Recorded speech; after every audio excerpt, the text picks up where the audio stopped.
Early tomorrow morning, billions of people will wake up to billions of alarm clocks. 17% will start their day with a dark roast.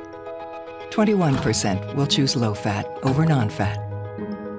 Throughout the day, hundreds of millions of tons of milk jugs, glass bottles, aluminum cans, and newspapers will be recycled.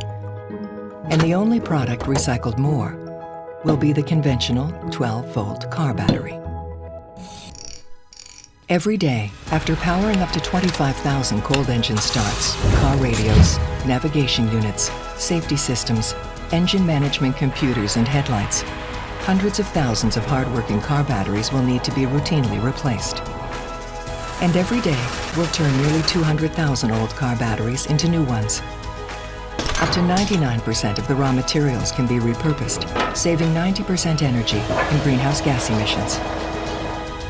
Around the world, a closed-loop system for car batteries will be completed. The world's most successful example of a circular economy. Shaping tomorrow by creating a smarter, more sustainable global economy today.